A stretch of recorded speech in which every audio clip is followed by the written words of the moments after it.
Hi guys, this is Geo Simpson from ADL 560 Case Study 1. And I chose a case that deals with, from page 83, and it deals with, and Dr. DeVita asked us to do a case that was very similar to our current position. Now I hold a position at a community college. In this case, reminded me so much of the issues that community colleges face that I just had to pick it. Okay, and so the case deals with changing academic requirements of an institution. The name of the case is All Things Are Not Equal at College Access and Support for Students of Color.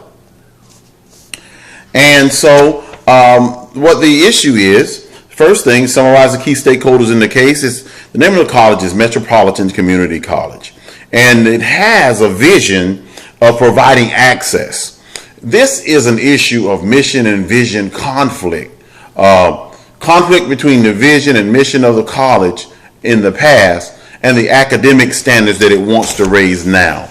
And so the main stakeholders are the VP of Enrollment Management, which I am, and the president, Diane King, and the board of trustees, as well as the leaders of student orgs, especially the minority student orgs. Okay, the key issues are the vision and mission conflict because of the cost and the image that results from an access-based mission. I have a community college class with Dr. Ryder, and community colleges like Cape Fear that I work for, their vision is many times is access. That those who don't have necessarily a great academic backgrounds, they have an opportunity to elevate themselves and have access to higher education. And this college is a four-year college, but it had that same focus. It had 58% minorities, much like community colleges have a high minority and foreign students. And so the impact of that vision caused several things. Access caused students to be in the school that were not prepared, as well as they would have hoped. Low graduation rates, low SATs, all right? And as I said, 56% of the students are first generation students, okay? And this all results in an article that criticizes the college for low SATs, low graduation rates, and lack of academic preparedness of the students.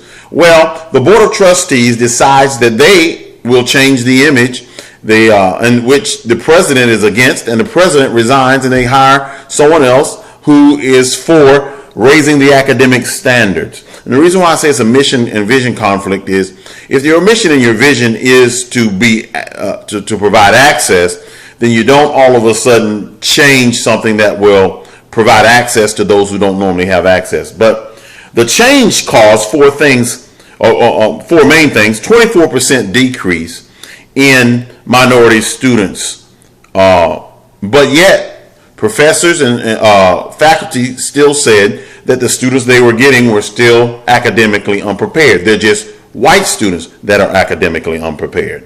There are less minorities that apply.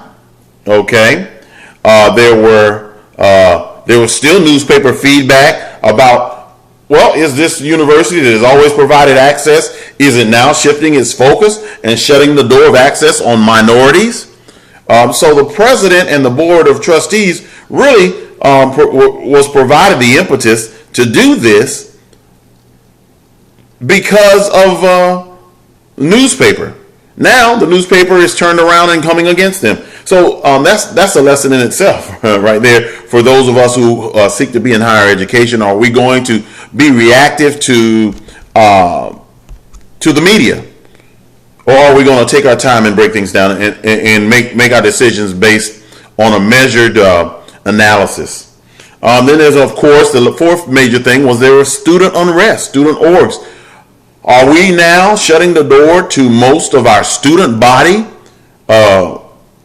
And so the president slams the newspaper down and tells me, the vice president of enrollment management, that it is my job to fix this, start a committee, and come together to increase diversity and maintain these new academic standards.